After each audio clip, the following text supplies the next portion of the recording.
Bonjour depuis Bruxelles, on est réunis devant le Conseil de l'Europe où a lieu en ce moment même une manifestation de solidarité avec le peuple palestinien pour exiger le cessez-le-feu immédiat, dire stop au génocide et dénoncer la complicité des gouvernements européens avec le génocide en cours perpétré par l'État d'Israël. Je suis venu à cette manifestation avec d'autres collègues de la France Insoumise, mon collègue député Thomas Porte et le député européen insoumis également, Younous Omarjee.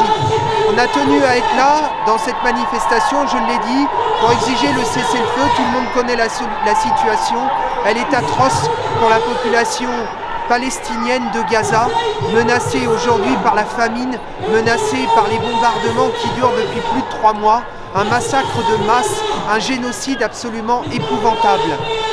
Vous avez tous vu qu'il y a quelque temps, il y a peu de temps, la Cour internationale de justice, saisie par l'Afrique du Sud, a établi nettement le risque de génocide.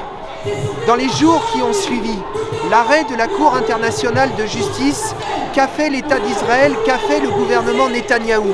Il s'en est pris immédiatement à l'agence de l'ONU qui prend en charge les réfugiés palestiniens, l'UNRWA.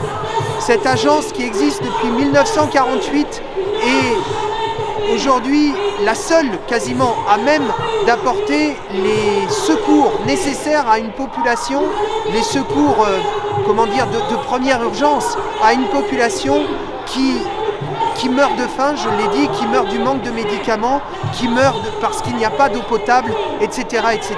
La situation, je l'ai dit, est absolument atroce.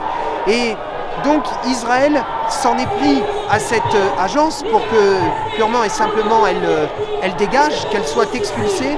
Et on a vu dans la foulée les principaux gouvernements des États occidentaux emboîter le pas à Israël et couper les vivres, couper les subventions à l'UNRWA. C'est le cas des États-Unis de Biden, c'est le cas de la Grande-Bretagne de Rishi Sunak, c'est le cas également de la France d'Emmanuel Macron. Tous ces États ont coupé les vivres. Dans le même temps, les mêmes que je viens de citer livrent et exportent des armes à Israël. Alors oui, il y a un génocide qui est en cours. Le responsable et le coupable, c'est le gouvernement Netanyahou. Et les complices sont au pouvoir en ce moment même, aux États-Unis, en Grande-Bretagne, en France, et les représentants de ces gouvernements siègent au Conseil de l'Europe. Et c'est la raison pour laquelle nous nous sommes rassemblés aujourd'hui devant le Conseil de l'Europe pour dénoncer ce crime contre l'humanité qui doit cesser, qui ne peut plus durer.